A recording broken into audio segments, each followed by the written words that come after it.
Hoy vamos a estar hablando bajo el tema ¿de qué lado estás? Repito el tema, ¿de qué lado estás?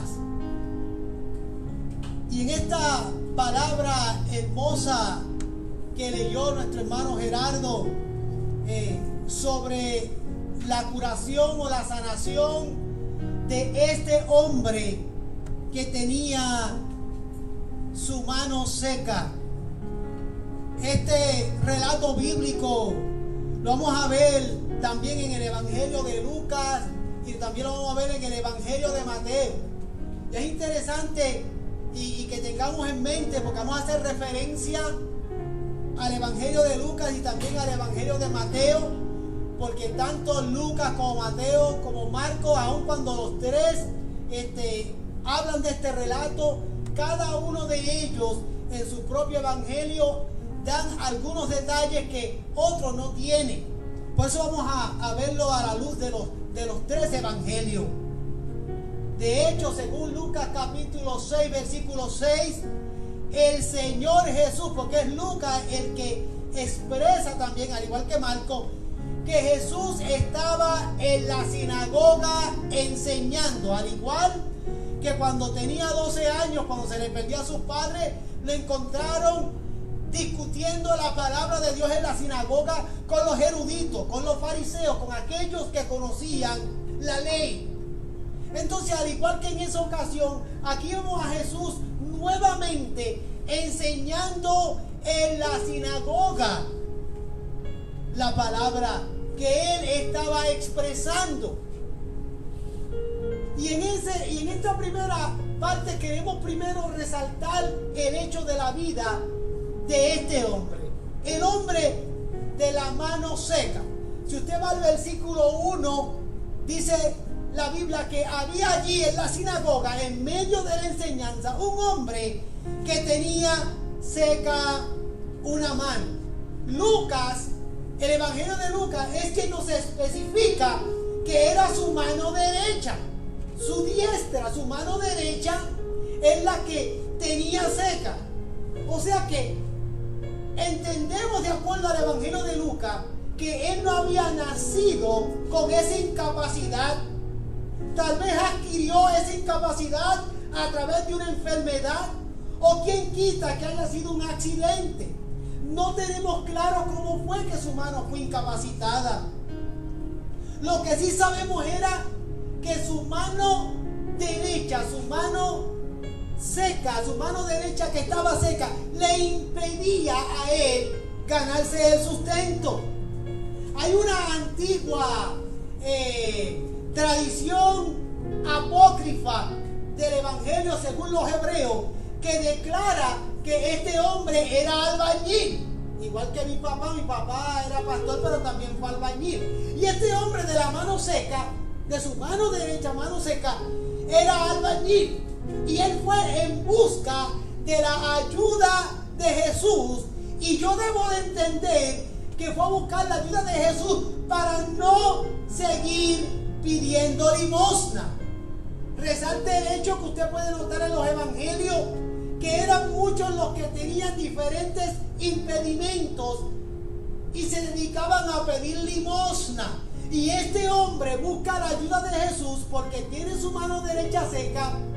Y al buscar la ayuda de Jesús, este hombre que asumimos que es albañil, si busca la ayuda de Jesús es porque tiene la intención de recibir sanidad de parte del Señor para no seguir pidiendo limosna. Y naturalmente fue al lugar correcto, fue ante la presencia de nuestro Señor Jesucristo. Porque Jesús se especializa en ayudar a aquellos que no se pueden ayudar a sí mismos. El Evangelio se hace efectivo y evidente en la vida de aquellos que reconocen que necesitan un Salvador. Mientras tú dependas de ti mismo, mientras tú creas que eres autosuficiente, mientras te consideres bueno, mientras creas que cuentas con todas las capacidades, posiblemente nunca te acercarás al Señor. Pero Jesús siempre llega al corazón y a suplir la necesidad de aquellos que no se pueden ayudar a sí mismos. Y este hombre de la mano seca representa precisamente aquellas vidas que a sí mismas no se pueden ayudar, que no pueden depender de sí mismos, necesitan al Señor de gloria. Si yo le sirvo al Señor hoy en día, es porque yo no puedo salvarme a mí mismo. Yo dependo de la gracia y de la misericordia del Señor. Y este hombre necesitaba del Señor Jesús y se acerca al Señor porque Jesús es quien puede bendecirle, Jesús es quien puede ayudarle. Pero también en nuestros tiempos, hoy en día, espiritualmente hablando, hay mucha gente que tienen su diestra seca, tienen su mano derecha seca. ¿Por qué yo sé? ¿O por qué yo hago esa analogía? ¿Por qué yo traigo esa idea? Pues porque lo podemos notar en nuestros diferentes servicios, en las diferentes congregaciones. Hay personas que espiritualmente tienen su mano seca. ¿Cómo es eso, pastor? Pues mira, es tan sencillo como que no pueden levantar su mano para orar al Señor. Gente que tal parece que al igual que este hombre tienen su mano seca porque no pueden levantar su mano para orar, no pueden levantar su mano para adorar el nombre del Señor. Y qué lindo es cuando nosotros en el santuario, cuando cantamos y es el tiempo de adorar, qué hermosa se ve la congregación cuando todos unísonos levantan su mano juntos y adoran el nombre del Señor, en señal de que nos rendimos delante de Él. Qué hermoso se ve cuando los hermanos levantan su mano para orar al Señor, para clamar al Señor. Y tal parece que hay mucha gente que espiritualmente hablando, igual que este hombre, tienen su mano seca porque no pueden levantarla para orar, no la pueden levantar para adorar, incluso no la pueden mover para darle a Dios lo que a Dios le corresponde. Hay personas que tienen tan seca su mano que no pueden diezmar, que no pueden ofrendar, que no le pueden entregar al Señor por agradecimiento lo que a Dios le corresponde. Tienen la mano, ¿qué digo? Seca, la tienen como pasa cuando se trata de ayudar a la obra del Señor. Aleluya. Hay muchos que deben estar muy contentos, posiblemente, ya que no nos estamos congregando, ya que no nos congregamos en el santuario y nos quedamos en la casa, pues yo no tengo que cumplir con mi responsabilidad con el Señor. No simplemente se han secado su mano derecha, sino que se han ido secando el corazón también. Porque nos reunamos o no nos reunamos, el creyente tiene que ser responsable con sus deberes delante de la presencia del Señor. En mi hogar yo oro, en mi hogar yo canto, en mi hogar yo alabo al Señor y también busco la manera de cumplir con mis responsabilidades delante del Señor y con la obra del Señor. El que yo no pueda venir al santuario no me impide a mí buscar la manera de entregarle a Dios mis diezmos y mis ofrendas, porque eso es lo que le pertenece al Señor. ¿Alguien puede decir amén? Aleluya, gloria al nombre. Y hay personas que tal parece que tienen espiritualmente hablando su mano seca, porque no solo la pueden levantar para orar y para alabar a Dios, si tampoco le pueden dar a Dios lo que a Dios le corresponde. Aleluya. No le pueden dar a Dios lo que a Dios le corresponde. No la pueden levantar, no la pueden mover para trabajar en la obra del Señor. Si algo necesitamos hoy en día es una iglesia activa, máximo en los tiempos en los que estamos viviendo de tanta crisis. Necesitamos las manos de la iglesia, las manos de los hermanos. Aleluya. Necesitamos darle a Dios el tiempo que el Señor desea de nosotros. Y yo siempre he dicho que el Señor lo que nos pide básicamente es un 10% de nuestro tiempo. Nos pide un 10% de nuestras dádivas, un 10% de nuestro tiempo Y el Señor nos pide un 10% de nuestro talento y de nuestras habilidades para invertir en la casa del Señor. Por eso es que yo digo que muchos, al igual que este hombre de la mano seca, tienen secas sus manos. No una, posiblemente las dos, y se le ha ido secando el corazón, porque no le dan al Señor ni siquiera el mínimo. Y yo siempre he dicho que el mínimo es por lo menos: ve a la casa del Señor, congrégate y adora al Señor junto con los hermanos y recibe la palabra del Señor. Ese es el mínimo que le puede dar a Dios.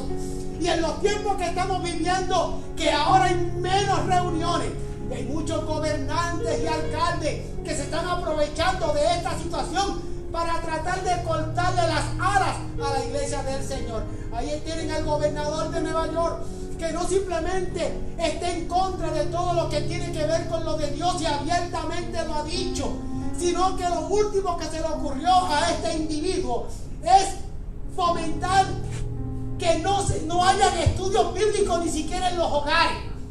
Él no quiere bajo ninguna circunstancia que hayan estudios bíblicos en los hogares. Hay muchos gobernantes que están contentos porque las iglesias están cerradas. Aleluya. Las iglesias no se tienen que cerrar. Total, igual la gente no quiere venir. Alabado sea el Señor. Gloria al Señor. Igual la gente no quiere venir. Usted puede ver todos los servicios live que se están haciendo a través de toda la nación, y usted notará aquellos que ya se están congregando. Solamente un 25% de la congregación va a adorar al Señor. Y hay que respetar a aquellos que se sienten inseguros. Eso es cosa aparte. Pero no abusemos. No abusemos. Hay algunos que están tomándolo como excusa para no llegar a la casa del Señor. Hay un Señor que está mirando. Dice la Biblia que los ojos del Señor atarayan toda la tierra y atarayan nuestros corazones. Alabado sea el Señor. Aleluya. El Señor solamente nos pide un 10% de nuestro tiempo, de nuestro talento y de nuestras dádivas. Eso es todo lo que el Señor está pidiendo.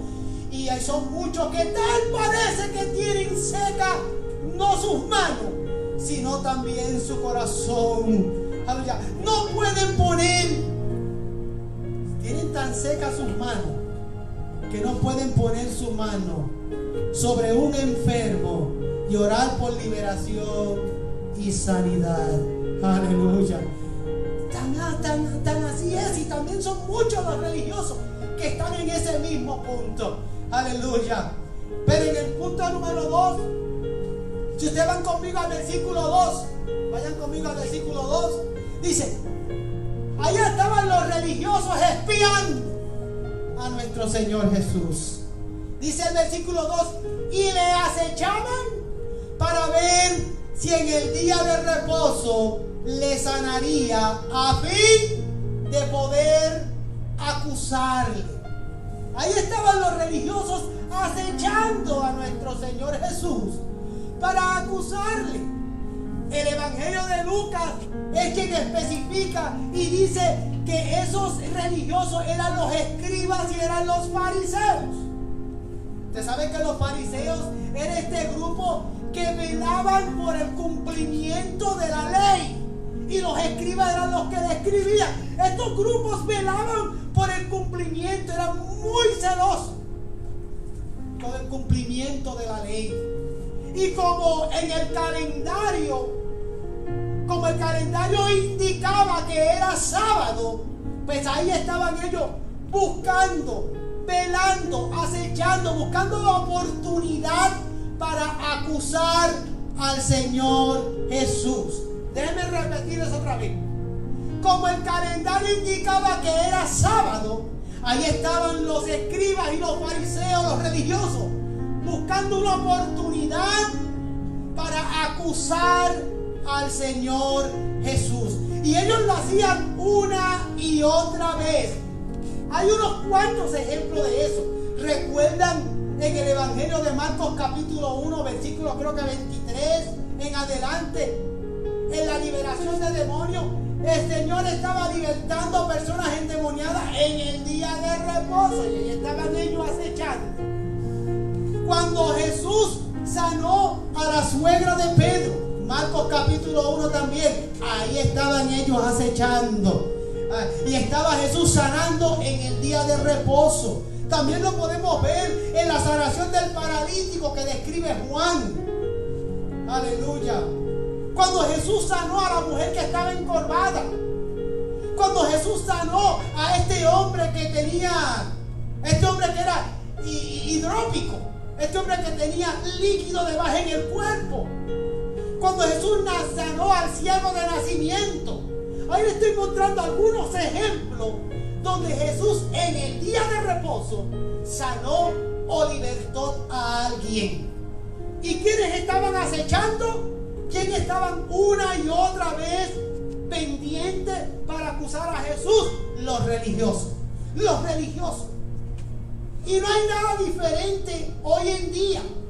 Porque esos religiosos, esos espías religiosos, estaban más interesados en que se cumpliesen las reglas, en que se cumpliesen sus dogmáticas, sus reglas, en vez de estar pendientes en ministrarles a aquellos que estaban necesitados. Jesús estaba pendiente a ministrar al necesitado y ellos estaban pendientes a que se cumpliese con un reglamento, con una dogmática de la ley. No hay mucha diferencia hoy en día. Hoy en día tenemos gente que se comportan de la misma manera que se comportaban estos fariseos y estos escribas. Que muchos líderes hoy en día tenemos pendiente a eso, pendiente a que se cumplan las normas y las constituciones locales de nuestras iglesias, que en ministrarle a aquellos que están necesitados. No hay mucha diferencia. Son muchos los que están pendientes a una religión de letra, a una religión de tradiciones, pero no tienen la autoridad de parte del Señor para ministrarle a aquellos que están necesitados. Estudiar la Biblia es lo más principal y lo más primordial que debe de haber en el corazón del creyente. El creyente debe de anhelar, leer y estudiar la Biblia, pero eso tiene que estar acompañado de la oración. Usted lee la Biblia y ora al Señor. Ora antes de leerla y después de leerla también. Ora antes de leerla para que la pueda entender. Y ora después de leerla para ponerla en práctica. Alabado sea el Señor. No para quedarse solamente con el conocimiento, para estar acusando a aquellos que Dios usa de una manera particular. No, el Señor nos ha dado autoridad de lo alto para que ministremos la palabra con denuedo, para que oremos y para que suplamos la necesidad de aquellos que necesitan. Son muchos los que están pendientes a los rituales, son muchos los que están pendientes a la letra, a las reglas, a las tradiciones, y no están supliendo la necesidad de aquel que necesita. ¿Y aquí están estos religiosos? Aquí están estos religiosos acechando a Jesús, persiguiendo a Jesús para poder acusarle. Pero mira lo que dice Santiago capítulo 1 en el versículo 26 y 27. Si alguno se cree religioso entre vosotros y no refrena su lengua, sino que engaña su corazón, la religión del tal es vana. Versículo 26. Son muchos los que se creen religiosos, como estos religiosos que estaban acusando al maestro, que estaban pendientes para acusarlo. Esos religiosos engañan su corazón porque usan su lengua para acusar, para señalar, como describe Santiago. Y lo que hacen engañándose a sí mismo. Si usted va al versículo 27 de Santiago capítulo 1, dice que la religión pura y sin mácula delante de Dios el Padre es visitar a los huérfanos y a las viudas en sus tribulaciones y guardarse sin mancha del mundo. Aleluya. El Señor quiere una iglesia activa en el ministerio. El Señor desea una iglesia que tenga dispuestas sus manos para trabajar, para suplir la necesidad. Y el Señor quiere una iglesia que a través de la Biblia y a través de la oración guarde su corazón de las cosas del mundo sin mancha alguna. Aquí tenemos a Jesús ministrándole o a punto de ministrarle a un hombre que tiene su mano seca. Ahí están los religiosos acechando para acusar, para usar su lengua para acusar. Y eso es una religión, dice la verdad, vana, una religión hueca, una religión vacía. Aleluya. Necesitamos una iglesia llena de la gracia, del poder y del amor del Señor para ministrarle a aquellos que están en necesidad. ¿Están de acuerdo conmigo? Una iglesia que esté, como dice, aleluya, Hechos capítulo 1, que haya recibido el poder y la autoridad que Dios nos ha dado para orar y ministrarle a aquellos que tienen necesidad. No nos podemos convertir en religiosos que perseguimos a aquellos que están dispuestos a hacer la voluntad de Dios. Dice el Evangelio de Lucas que Jesús conocía el pensamiento de ellos. Gloria a Dios. Jesús conocía el pensamiento de esos religiosos. Mateo declara, aleluya, que conocía el pensamiento de ellos, aleluya, y al conocer el pensamiento de ellos y ver la actitud de ellos, el Señor estaba preparado para poder responderle a esos acusadores. Fíjate cómo ellos rápido le responden a Jesús y le preguntan: ¿es lícito sanar en el día de reposo? Están listos para acusar al maestro, pero Jesús conoce el pensamiento. Si alguien conoce tus intenciones y tu corazón, se llama nuestro Señor Jesucristo. Jesús conoce tu corazón.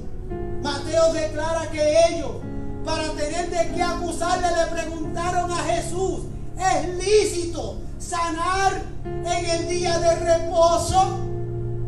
Fíjese esa pregunta. La intención es llevar y poner a Jesús contra la pared. Se supone que en el día de reposo uno no haga absolutamente nada. ¿Es lícito? Una pregunta para molestar, una pregunta para impedir la bendición del Señor. Pero Jesús conoce sus pensamientos.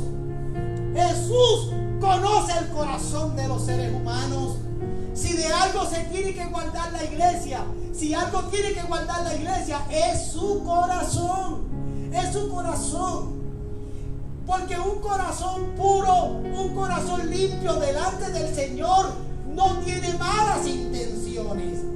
Son muchas las personas que hacen lo que hacen con la intención de dañar, con la intención de acusar, con la intención de señalar. Y de eso el Señor no se agrada. Hoy en día vemos muchos grupos que se han levantado para estar corrigiendo a otras iglesias. Usted ve iglesias que quieren corregir a otras iglesias. No, hombre. Usted ve líderes que se dedican solamente a corregir a los demás. El Señor quiere que prediquemos el Evangelio. ¿Y el Evangelio qué es el Evangelio? El Evangelio son buenas nuevas de salvación. La iglesia está llamada a predicar el Evangelio de las buenas nuevas con palabra y con testimonio y con acción. Tenemos que predicar el Evangelio con nuestro testimonio, con la palabra de Dios. Dios no me ha llamado a mí a estar corrigiendo a mis hermanos. Eso es algo interno que le toca a líderes que enseñan la palabra del Señor en la iglesia local. Pero no podemos estar persiguiendo a otros evangélicos. No, el Señor me llamó a orar y a bendecir a mis hermanos en el nombre poderoso del Señor. Mi responsabilidad es predicar el Evangelio Santo del Señor.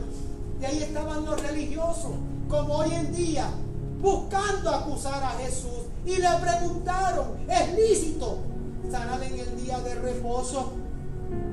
Esta pandemia, la puedo ver ahí claramente en esa pregunta.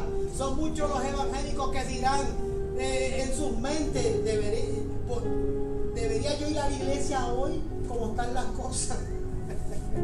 Aleluya. ¿Estará el pastor Sánchez haciendo lo correcto al abrir el templo para que la gente vaya a adorar al Señor? ¿No estará el pastor Sánchez poniendo en riesgo a los hermanos que vienen al templo a adorar al Señor? Hay gente que están pendiente a las decisiones que uno toma para acusar. Nosotros lo que hacemos, lo hacemos con el debido cuidado, con las debidas precauciones, pero mientras no nos digan oficialmente no podemos reunirnos, pues ¿por qué voy a impedir que la gente venga a adorar al Señor a la casa de Dios? Aleluya. Si algo necesita el mundo es una iglesia que esté activa, adorando al Señor, buscando al Señor, predicando la palabra de Dios, orando los unos por los otros. Necesitamos una iglesia activa. Y son muchos los que se unen a este grupo de religiosos y usan preguntas tales como esa para buscar acusar. Alabado sea el Señor. Son muchos los que posiblemente buscan acusarnos a nosotros de decisiones que tomamos en favor de la obra del Señor. Pero gloria a Dios que el Señor conocía sus corazones. El Señor conoce el corazón de cada uno de nosotros. Y el Señor sabe cuáles son nuestras intenciones. Aleluya. Yo me río mucho porque a mí me gusta ver muchos predicadores ministrar. Y es gracioso cuando usted ve personas que traen una palabra del Señor y detrás de esa hermosa palabra que traen, te traen una expresión como para hacerte sentir mal o creérselo muy. Ustedes ven que dicen una expresión y después de esa expresión dice, alábalo ahora. ¿A qué no lo alabas ahora? ¿Cuál es la intención? La intención es hacerte sentir mal. La intención es que tú lo recibas como una pedrada. Aleluya. La intención es que tú lo recibas como un golpe. No, esa no es la intención del Señor. El Señor quiere que nosotros nos acerquemos a Él confiadamente, le busquemos confiadamente, y si vamos a impartir, que impartamos la bendición de Dios confiadamente con amor, porque es el evangelio de amor el que va a transformar a este mundo que se está hundiendo en el pecado. Aleluya. El Señor conocía las intenciones de ellos. La intención de esos escribas, de esos fariseos, es lícito sanar en el día de reposo. El Señor conocía sus corazones. ¿Cuál era el motivo? ¿Cuál era el motivo? Aleluya. Son muchos los líderes de iglesia que tienen que tener cuidado. Son muchos los ancianos, miembros del cuerpo de junta de gobierno. Tengan cuidado, líderes que me ven o me escuchan. No seamos piedra de tropiezo, seamos de bendición. Es bueno guardar, es bueno proteger, pero ¿cuál es la verdadera intención? Aleluya. Si la intención es que la obra siga hacia adelante, gloria a Dios, porque esa es la intención. Si la intención es que el evangelio sea predicado, gloria a Dios. Pero son muchos los líderes que se levantan como estos religiosos para impedir el avance del evangelio del Señor. Tengamos cuidado, porque el Señor conoce nuestros corazones. El Señor sabe quién hace las cosas de corazón para agradarlo a Él. Aleluya. Número 3. El Señor Jesús sanó a este hombre. Si usted ve los versículos de 3 al 5. Entonces dijo al hombre que tenía la mano seca: levántate y ponte en medio y extiende tu mano. Fíjate que el Señor Jesús, o notemos que el Señor Jesús lo invita a pararse en medio de esos religiosos.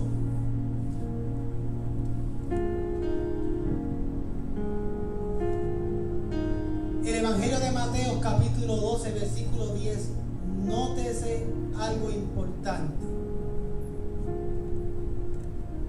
Voy a volver a repetir la pregunta, como dice Mateo 12, 10. ¿Es lícito sanar en el día de reposo? Si usted ve el versículo 4 de Marcos capítulo 3, el Señor los confronta con el mismo tipo de pregunta. ¿Es lícito en los días de reposo hacer bien o mal, salvar la vida o quitarla? El Señor los confronta, vaya al versículo 4, los confronta con la misma pregunta. ¿Es lícito en el día de reposo o en los días de reposo hacer bien o hacer mal, salvar la vida o quitarla? Los confronta con la misma pregunta.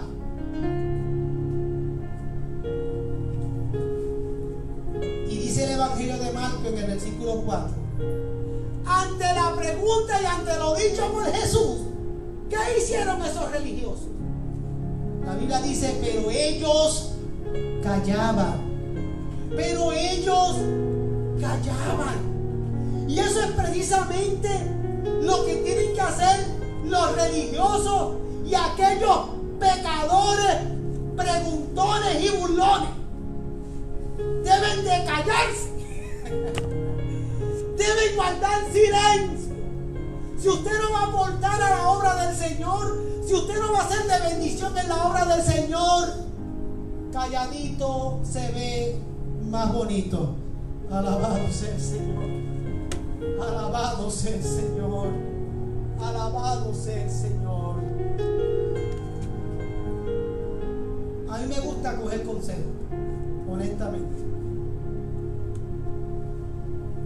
He aprendido a escuchar. Y a través del tiempo puedo decir con toda tranquilidad y con toda humildad que el Señor me ha enseñado a escuchar. Me ha costado, pero me ha enseñado. ¿Por qué es importante escuchar? ¿Por qué es importante escuchar? Porque cuando uno escucha el buen consejo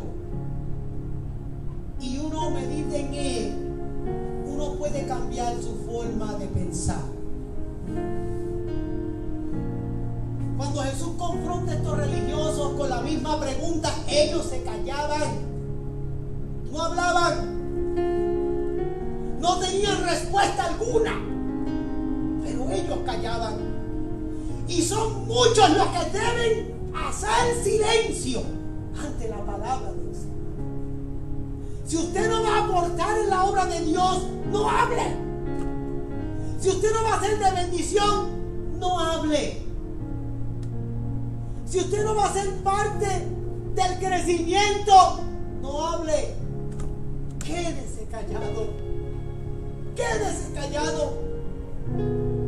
No ponga ni acumule juicio sobre su cabeza al ser piedra de tropiezo en la obra del Señor.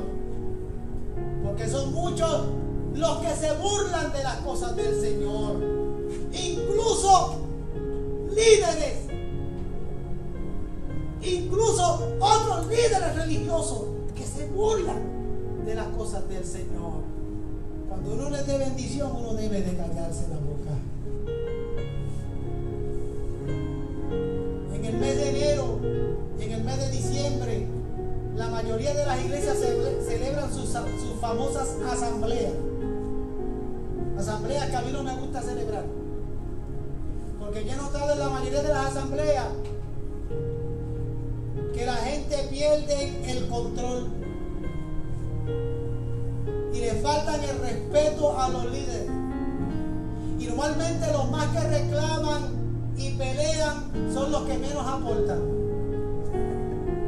Y usted ve que los que más exigen y los que más gritan y los que más alborotan son los menos que se congregan, los menos que le dan a la obra del Señor, los menos que no hacen nada.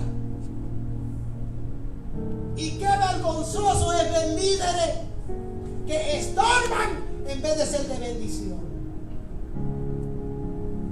Aprenda a callar si usted es de bendición. Aprenda a hacer silencio si usted no es de bendición.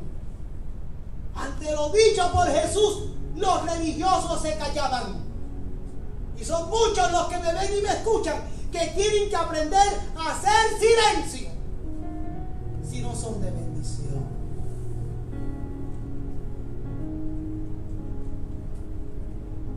Luego Jesús invita a este hombre y lo pone en medio de los religiosos. ¿Por qué es importante que Jesús llamase a este hombre y lo pusiese en medio de los religiosos? ¿Por qué es importante? Es importante porque Jesús no quería que nadie fuera a decir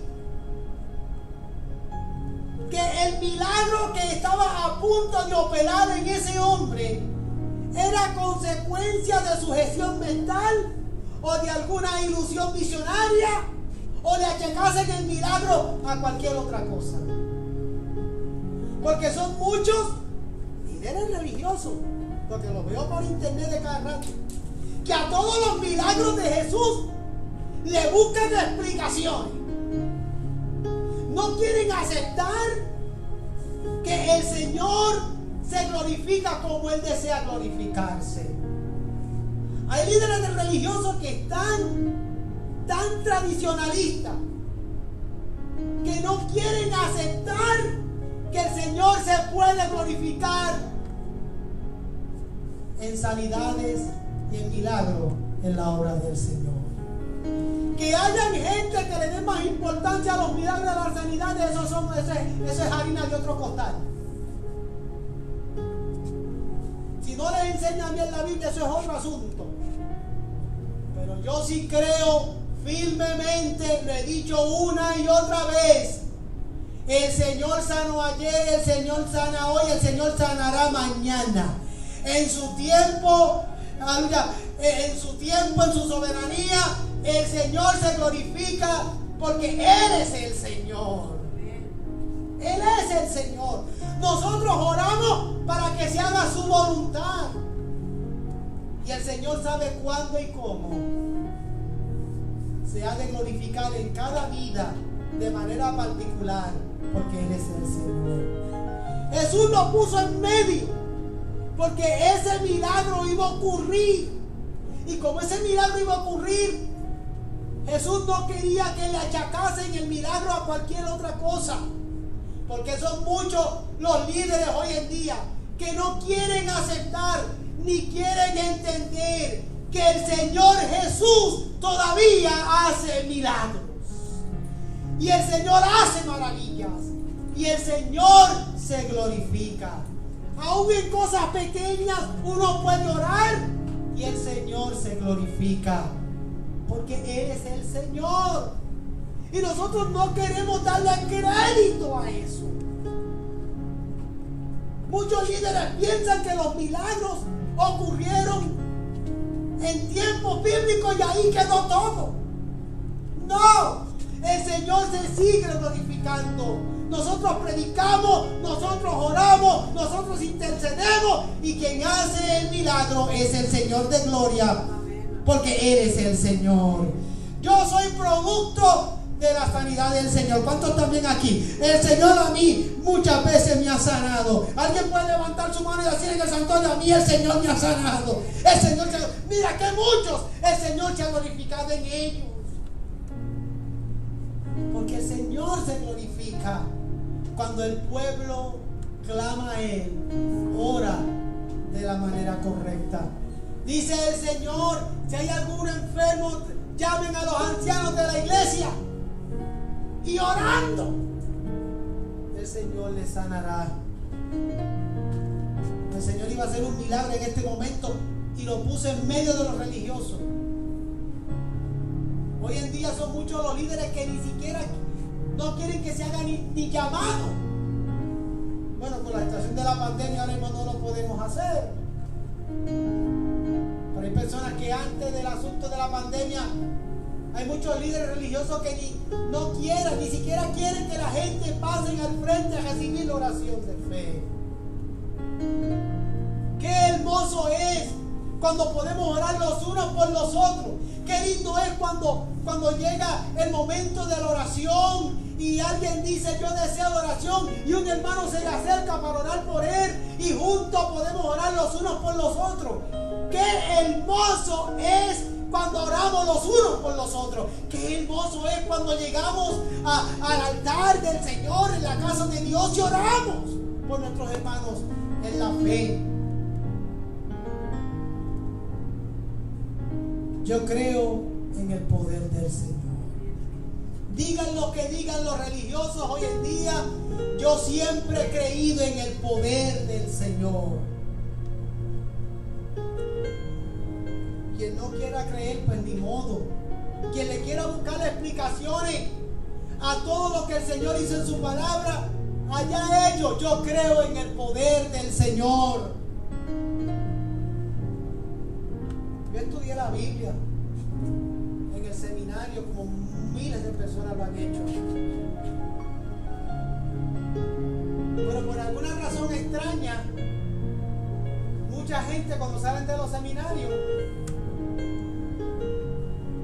van al seminario creyendo en la gracia, en el amor y en el poder del Señor, y cuando salen del seminario ya no creen. Le buscan explicaciones a todo lo que el Señor ha hecho. Yo creo en el poder del Señor. Hechos 1:8, y recibiréis poder cuando haya venido sobre vosotros el Espíritu Santo y me seréis testigos. Testigos para predicar el Evangelio, testigos para orar por aquellos en necesidad. Tenemos el poder y la autoridad del Señor que nos ha delegado para que oremos y el Señor sea glorificado. Y el milagro más grande es la salvación de un alma. Pero hoy en día no queremos hacer público los milagros del Señor. Incluso he visto líderes que no les gusta llamar a las personas a que hagan profesión de fe en pública, cuando es hermoso delante de Dios y de todos los hombres que aquel que desea al Señor puede decir: yo quiero recibir a Cristo, yo quiero confesar a Jesús y lo quiero hacer de manera pública, que lo sepa todo el mundo que yo amo al Señor y yo quiero servirle.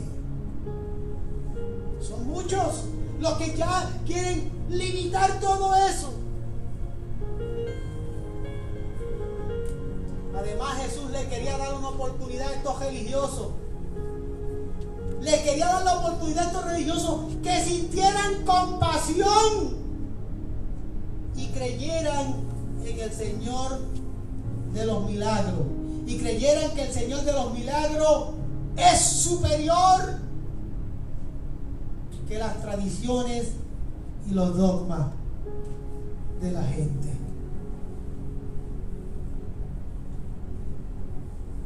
Nosotros, la iglesia del Señor Jesús, nos vamos a convertir en una iglesia tradicional y dogmática.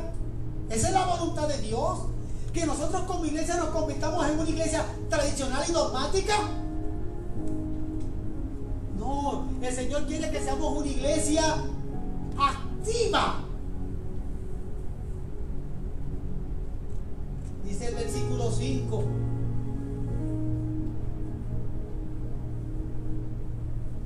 que estos religiosos tenían su corazón duro.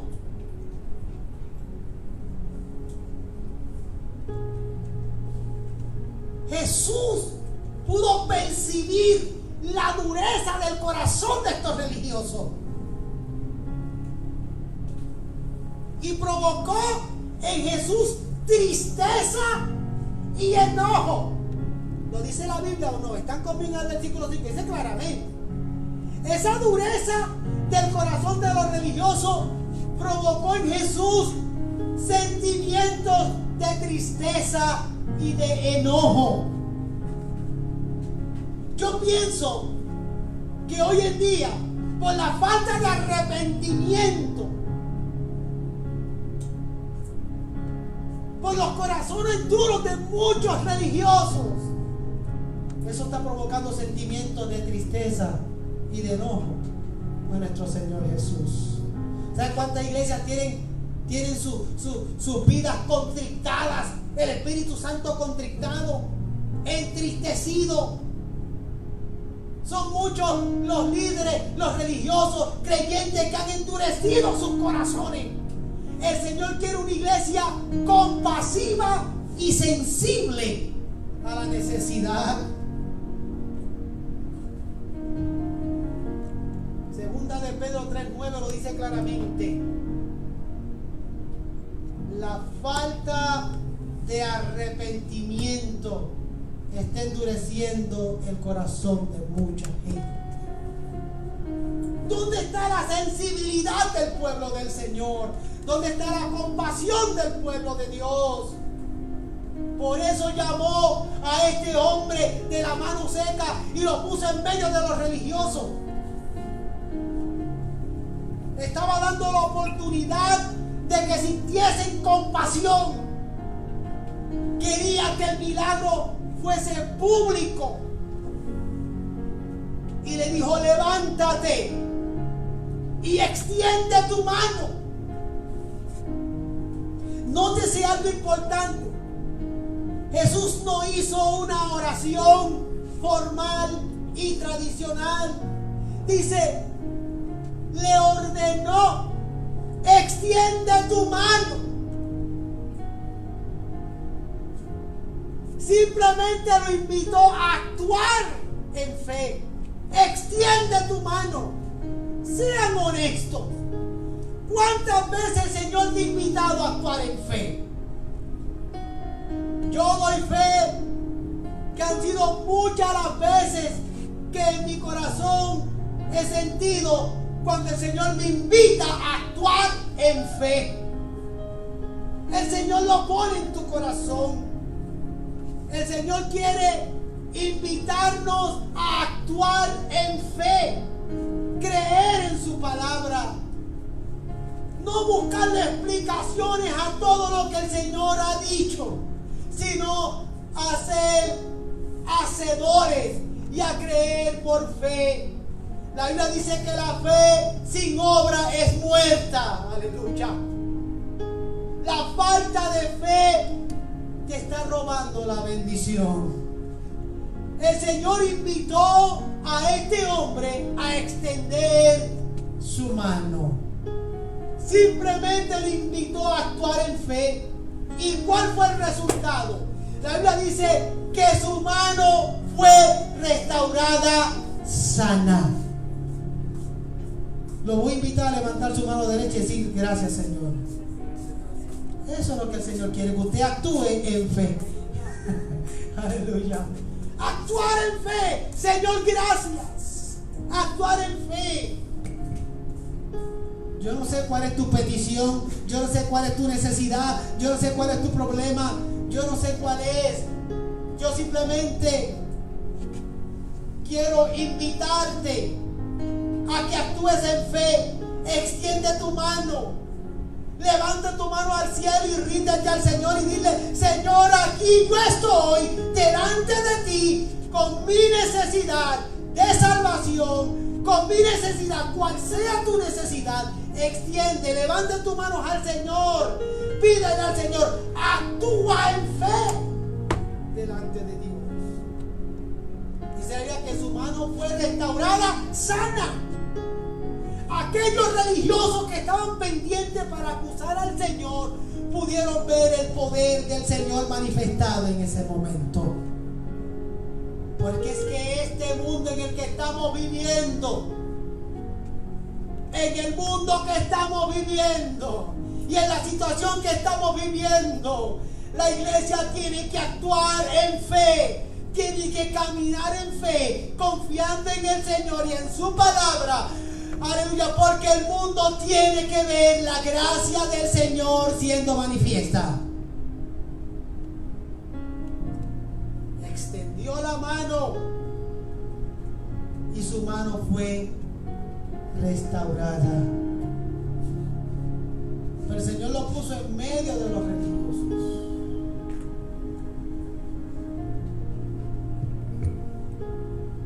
Yo nunca agarro el micrófono cuando predico, pero lo voy a agarrar ahora.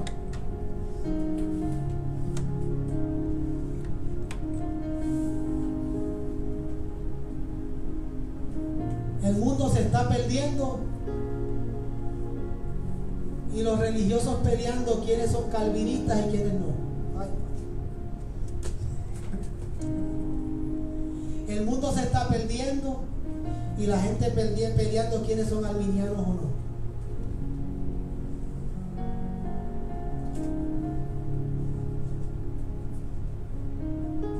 Si el apóstol Pablo o el apóstol Juan o el apóstol Mateo o Santiago, cualquiera de ellos, estuviese vivo hoy en día, yo me imagino a los calvinistas, él hubiese estado con nosotros ministrando. Me imagino a los reformistas, no, él estuviese del lado de nosotros ministrando. Yo imagino a los pentecostales diciendo, no, si el apóstol Pablo estuviese vivo, estuviese con nosotros. Yo imagino a los bautistas decir, no, si el apóstol Pablo estuviese en estos tiempos, hubiese sido bautista. Y cada cual jala para su brasa. La gente no cambia de un día para otro.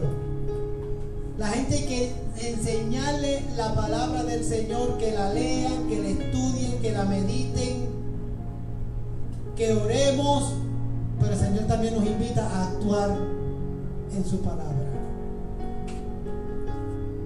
Y he visto hoy en día, yo sé que a muchos no les va a gustar las cosas que digo,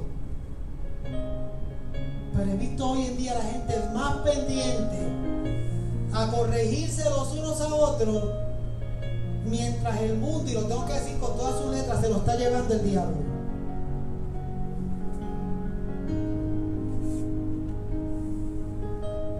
Los Illuminati, los masones y todo tipo de filosofías nuevas y modernas e ideas y pensamientos humanistas se están tragando a la gente, y los creyentes, en vez de estar actuando en fe, llamando al hombre de la mano seca a que se pare en medio de los religiosos y pedirle al Señor que haga una obra en ellos, estamos aquí los religiosos peleándose, agarrándose de las greñas unos con otros.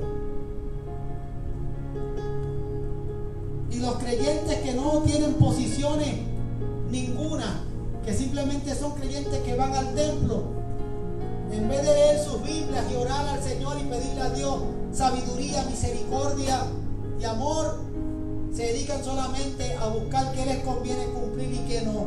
Y si tienen duda de algo, le preguntan al pastor: pastor, ¿es pecado tomar o no? Pastor, ¿es pecado fumar o no? Porque le tienen que preguntar a uno para ver qué el pastor le va a contestar, para ellos justificarse. Pastor, ¿hacer esto, aquel, lo otro es malo o no? ¿Me puedo comer esto, pastor, o no me lo puedo comer? Tienen una Biblia tan grande como la mía que pueden leer y pueden orar y leer la Biblia, pero tienen que preguntarme a mí.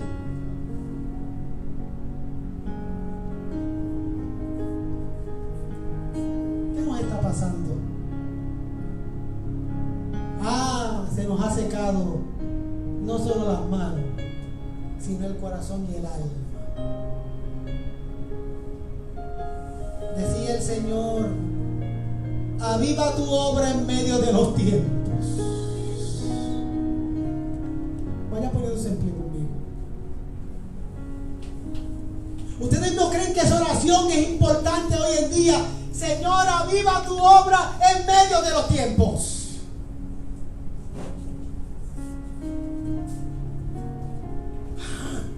¿Pero qué significa aviva? Para el 90% de los creyentes que no leen la Biblia ni oran, aviva significa puro escándalo. Puro escándalo. Para muchos, aviva su obra significa puro escándalo.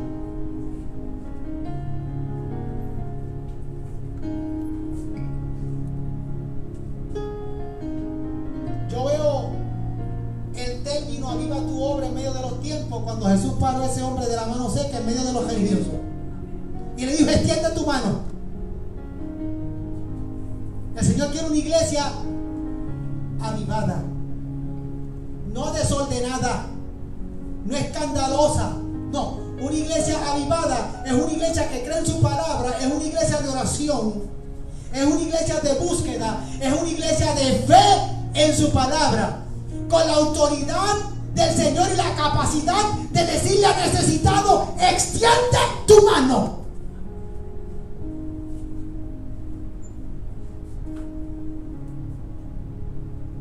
Pero voy al título del sermón. ¿Por qué es importante lo que yo acabo de enseñar? Porque el evangelio produce en algunos bendición, pero para otros produce coraje y amargura. Para este hombre de la mano seca, ¿qué significa el evangelio? Pues mire, el evangelio para un hombre que tiene la mano seca, que pide limosna, que no puede trabajar, que no se puede valer por sí mismo, va en busca de ayuda del Señor Jesús.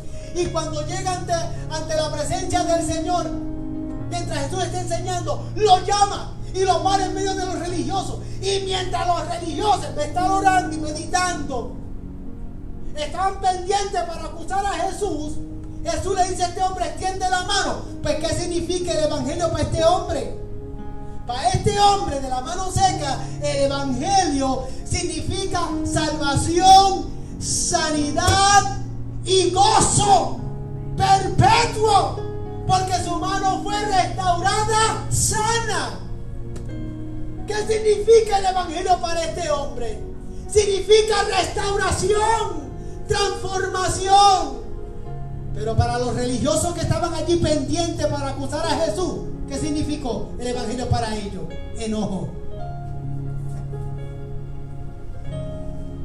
El hombre de la mano seca buscando el milagro de salvación y sanidad para su vida, y los religiosos pendientes para acusarle. Y mientras yo hablo estas palabras, yo confío en Dios que la mayoría de los que me están viendo y escuchando, esta palabra haya sido de bendición para que puedan extender su mano delante del Señor. Sé que hay un grupito que va a estar pendiente de lo que yo estoy diciendo para decir por qué el pastor habrá predicado o enseñado de esa manera. Está teológicamente incorrecto.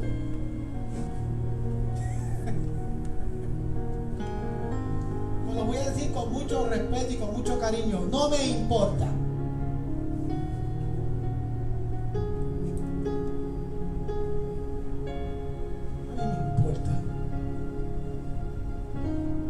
A mí me preocupa tu alma,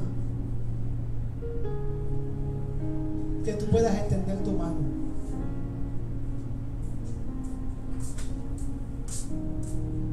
Hay personas que con todo y conocimiento se los va a llevar el demonio al infierno. Tan sencillo como eso.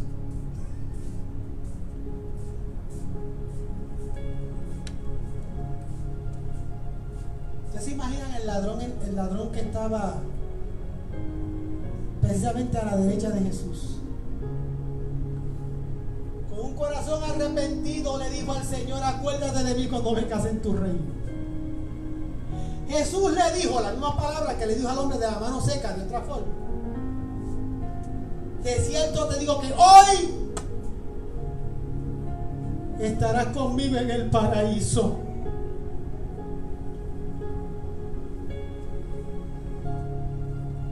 Tuviese sido en estos tiempos, tuviesen los religiosos allá pendientes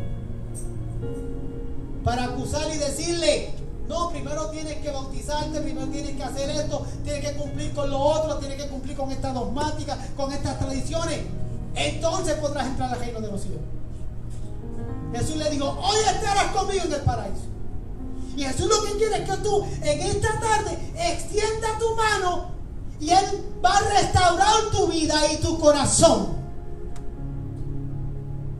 Posiblemente tu vida está totalmente seca espiritualmente, y el Señor quiere restaurarte. Y junto con mis hermanos en Cristo, yo quiero orar. Para muchos el evangelio es salvación, sanidad y gozo perpetuo. Pero para otros puede significar enojo y amargura. ¿Por qué? Porque estás dedicado a estar pendiente a lo que no debe de estar pendiente, en vez de buscar al Señor con humildad y sencillez. Y la pregunta del sermón es: ¿de qué lado tú estás? ¿Estás del lado de los que se enojan y están pendientes a acusar? ¿O estás del lado de los que tienen necesidad del Señor Jesús y de su gracia y extienden su mano para que el Señor obre en ellos? ¿De qué lado estás? Déjame orar por ti. Escribe ahí en